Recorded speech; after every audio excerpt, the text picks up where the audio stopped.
about the traffic on your way and what's news around the world today. Some wisdom skills along the way. Oh, and a song to hum along with and sway. Get your perfect entertaining start to the day. At 9 a.m. every weekday morning with Mahima's Good Morning Bay.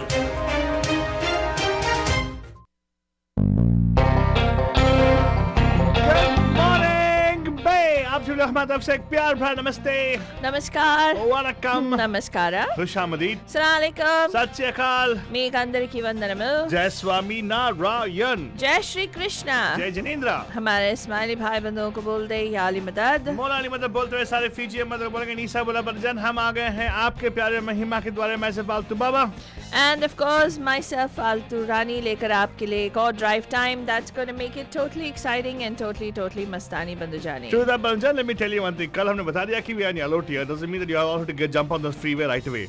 Seriously, man, it's so crowded right now. Do you know that, Faltwani? I tell you, Altu एक Baba. से बढ़कर एक incident है Banjan. Yes, now you want to know. Yeah, now you will wait for me to give you traffic updates. So यही को Banjan.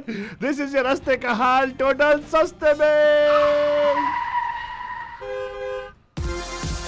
It's time for the Bandu Traffic Update. Call us from wherever you are at 408-912-2479. That's right, Banjan. Wherever you are, if you're experiencing traffic and I have not shared with you what's happening out there, watch out for the Banjan. So let me tell you, start with the weather part of it. Weather's kind of sunny right now. Sunny hai, lekin by evening or afternoon, you have some winds coming in from the north, basically. But right now, if you look at, there's some high winds already in the north, up north in 580 eastbound and westbound between the Vasco Road in Livermore.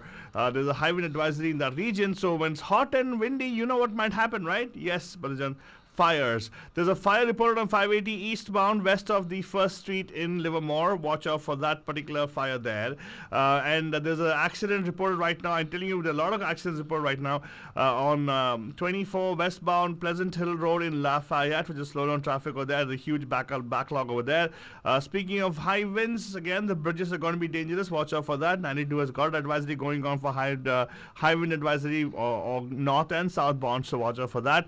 And similarly, even in 84 bridge, the Dumbarton Bridge, we actually have high wind advisory over there. Speaking about that, of course, if you look at it, North side have winds, and even San Francisco Bay Bridge also has a reported of, this is the Golden Gate Bridge, actually has, sorry, this is the Bay Bridge, I'm sorry, not the Golden Gate Bridge. Bay Bridge actually has an advisory right now, and there seems to be some kind of residual delay on the Golden Gate Bridge for some reason, and sluggish traffic reported right now on 238 heading towards 880 Bandajan. Now coming back towards Fremont area, there's an accident reported on 880. This actually is southbound north of Whipple Road, which is blocking the right lanes. A huge backlog all the way until 92 Bridge. It's a huge one over there. Watch out for that in the Union City area. And again, towards the Dumbarton Bridge, there again is an accident. 880 getting on to Dumbarton, which from south is reporting an accident over there. Watch out for that, Banjan. Now, apart from that, most of the other incidents actually have been cleared as of now, since CHP is on the scene there. But does not mean you guys have to go drive crazy. Go get on the roads. I don't mind, but just try to make sure you're calm and you're composed. And it's opening up. Not open to everybody, by the way. June 15th the day is going to open up for everybody. So we're still on the countdown. So it's 429th day of our sheltering in place. Weather's good outside doesn't mean you got to. Okay, is the long week coming up this time? Is this long weekend right now? What are we going to get heading to? I think it's isn't it May 31st, Alta Baba? I have no idea. That's the case. It's got to be next weekend is long weekend, so you don't have to worry about rushing. Probably people are vacationing before. You never know. And of course, not even weekend. It's Wednesday. It's midday. No, it's Thursday already, Father. Oh my God. Yeah, the next weekend I think is the long weekend, isn't it? Exactly. Next weekend should be the long weekend, Marjan. Anyway, that was your traffic update. What's happening on the roads? But let's see what's happening with the news. Faltwani, can you give us some news of what's happening locally, and also if you can go something in terms of nationally? Yes, absolutely, Manajan. With COVID restrictions being eased all over, Santa Clara County and Santa Cruz County, another problem is cropping up right now. Businesses are finding it hard to find employees because as Santa Clara County businesses gear up to operate under the least restrictive yellow COVID-19 reopening tier, many business owners are facing a new problem, which is finding enough workers. It's particularly tough for restaurants because, for example, at Slice of New York restaurant in San Jose, the pizza is very popular, and even during a pandemic, the takeout business has been exceptionally good. Now that restrictions are easing, restaurant founder Kirk Vartan said he could use more qualified workers, but he says that he's not able to find any.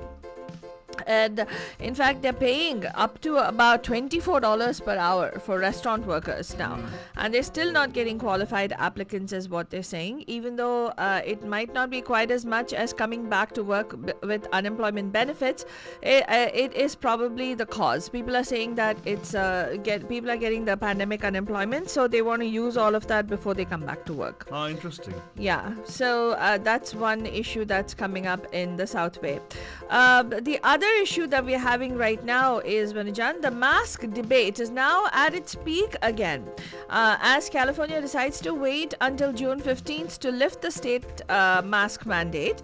A South Bay restaurant recently had to deal with a really unruly customer who refused to wear a mask, it seems, and then anybody who asked her to wear a mask, she was spitting on them.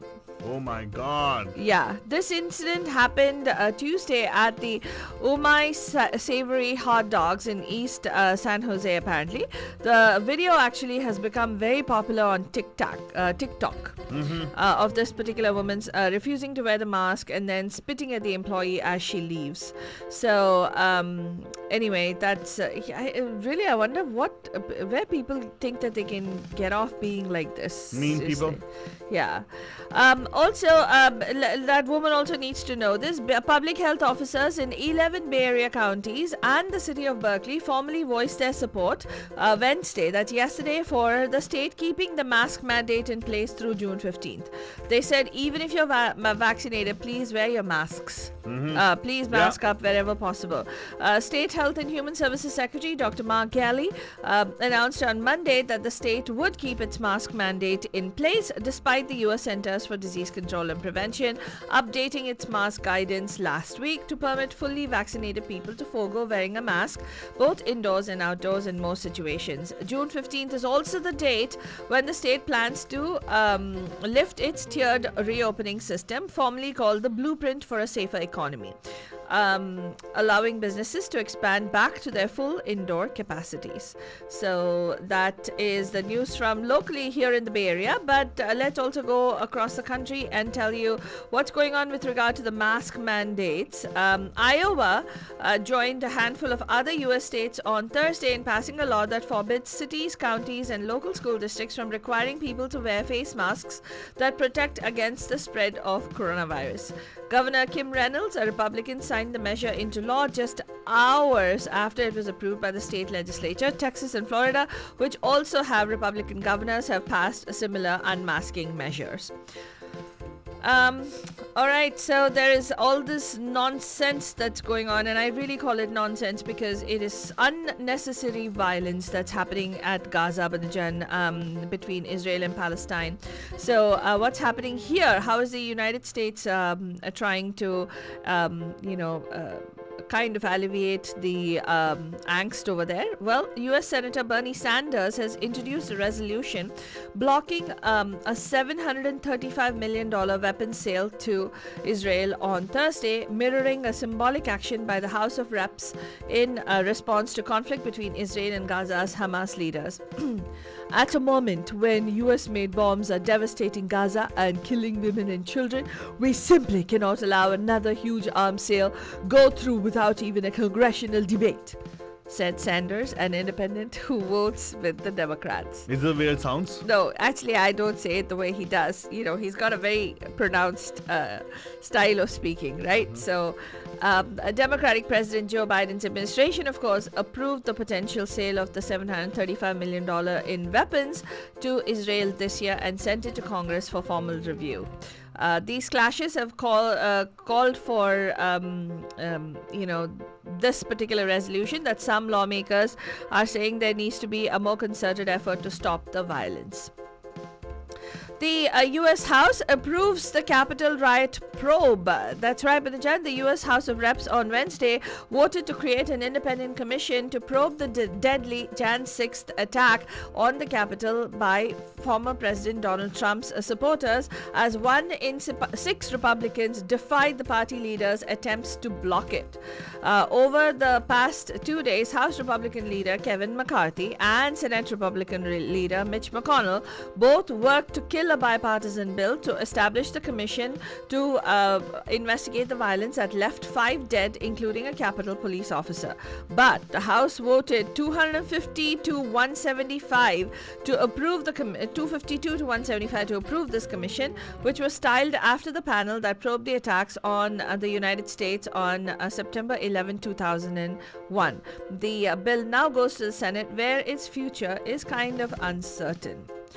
In other news, Banajan, Oprah Winfrey backed company Oatly, which counts as, it's that oat milk maker, right? Swedish vegan milk maker Oatly Group. That is actually doing, it raised $1.4 billion in its initial public offering on Wednesday, the company said in a statement. The company, whose investors also include Jay-Z, former Starbucks Corporation head Howard Schultz, said it priced 84.4 million American depository shares in the initial public offering at $17 each, at the top of its indicated range. This implies a valuation of the company at about $10 billion.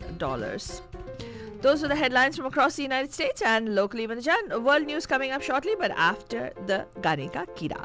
That's right, Gane Kira for you guys is a very interesting song which we actually wanted to play yesterday, but we actually ended up playing towards the end of the show. Song for the movie Cocktail.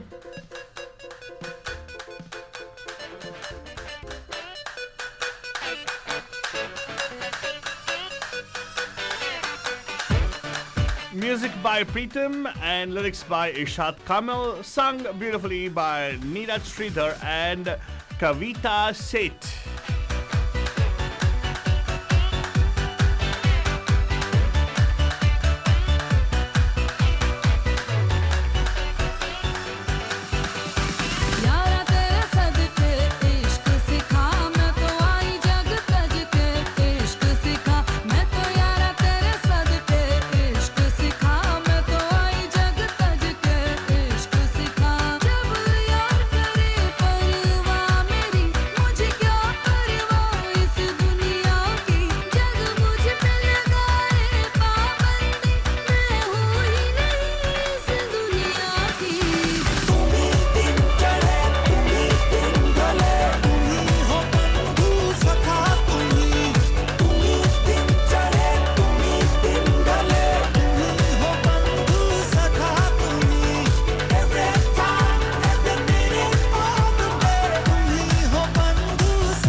फिर से बजेगा बजे आप लोगों के लिए for the movie Cocktail, Gane Kida, which actually plays for at least on 2 times in the hour, so that you start off your day with a nice song with on your lip and pep in your step.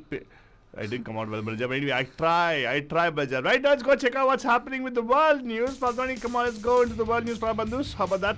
Yes, absolutely, Banajan. If you are like bogged down by certain things and if you're very excited about certain things, a lot of people resort to drinking, right? Mm-hmm. Okay, there's a new study that has come out where drinking any amount of alcohol can cause damage to the brain. Especially also, I don't know how many of you are aware, for women who are pregnant, they also, any amount of alcohol can be detrimental to the baby. And not just women, it's anybody, even adults, apparently. Science, people are saying science can be such a downer sometimes. But this is a new study that's coming up. If you want to read up on that, you can go to mediamahima.com. We will share this link on our Facebook page as well, facebook.com/Radio Day Hotties. And of course, let's go over and find out what's going on in the world. Banjan, diplomatic moves towards a ceasefire in the Israeli-Palestinian conflict gathered pace on Thursday after US President Joe Biden called for a de-escalation, but Israel threatened to step up strikes on Gaza as Hamas rocket fire resumed after a pause. After a senior Hamas official predicted a truce within days, an Egyptian security source whose country has been mediating between the sides said they had agreed in principle to a mutual halt in hostilities, but details needed to be worked out. Netanyahu scheduled a 7 p.m. meeting of his security cabinet to discuss options as well. So that is the latest update from that conflict, Banajan. And news is breaking about a journalist who actually lied to get Princess Diana's interview. An inquiry into how the BBC got a sensational 1995 interview with Princess Diana in which she disclosed intimate details of her failed marriage found on Thursday that the journalist involved had acted deceitfully and the broadcaster had actually covered it up. The BBC set up the investigation headed by former senior court judge John Dyson in November following allegations from Diana's brother Charles Spencer that he had been tricked into introducing her to this journalist Martin Bashir. Mr. Bashir deceived and induced him into arranging a meeting with the princess. Mr. Bashir acted inappropriately and in serious breach of the 1993 edition of the Producers Guidelines on Straight Dealing. During the Panorama interview watched by more than 20 million viewers in Britain, Diana shocked the nation by admitting to an affair and sharing details of her marriage to the heir to the throne, Prince Charles. It was the first time Diana, who died in a Paris car crash, as we know, in 1997, had made public comments about her doomed marriage. All these comments they're saying were obtained through deceit. How, what? You'll get more details on mediamahima.com. Also, Banajan, the group of 7 is playing a dangerous game by making aggressive and baseless criticism of the Kremlin because it pushes Russia closer to China. Russia's ambassador to London, Andrei Ketlin, told Reuters on Thursday. G7 foreign ministers this month scolded both China and Russia, casting the Kremlin as malicious and Beijing as being a bully. But beyond words, there were a few concrete steps aside from expressing support for Taiwan and Ukraine. The G7, in a 12,400-word communique, said Russia was a destabilizing influence on the world because of its 2014 annexation of Crimea, its build-up on the Ukraine border, and its meddling in the internal affairs of other countries. Kellin, who is the Russian ambassador to London, he actually said the G7's critique was biased, confrontational, and lacked substance. India's vaccine output likely to fall short of target. Sources are saying India's output of COVID-19 shots for August through December is likely to be lower than the government's public estimate, according to internal projections shared with Reuters by 2 sources. Lower than expected production could delay India's plans to vaccinate all of its adults this year, amid fears the country will face another surge of the coronavirus infections in the winter. India's ongoing second wave, the world's worst since the pandemic began, has overwhelmed its health system.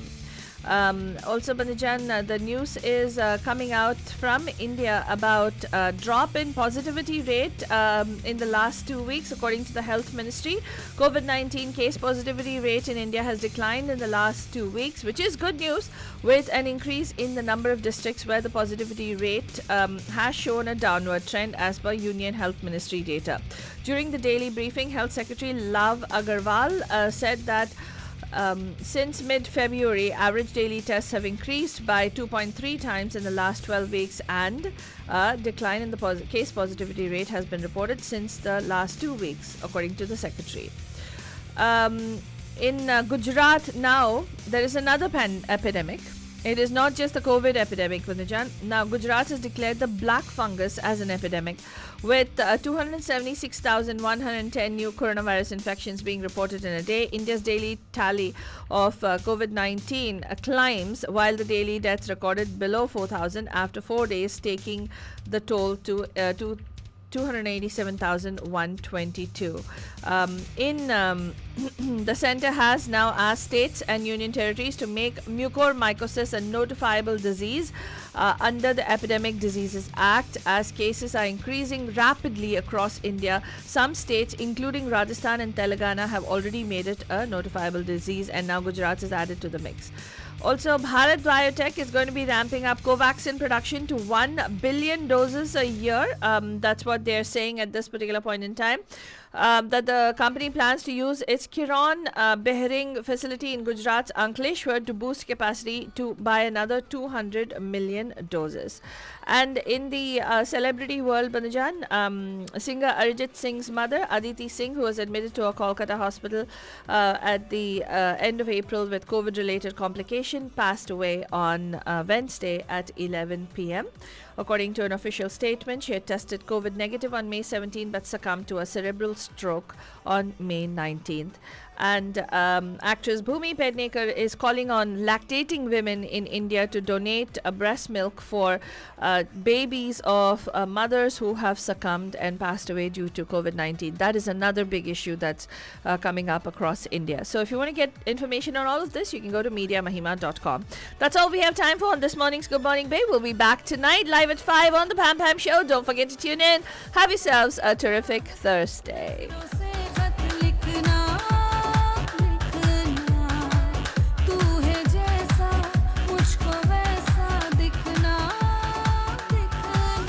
Hey guys, this is Deepika Padukone and you're listening to me on Radio Dehoti with Arzu Baba and Faltu Rani, where entertainment just got hotter.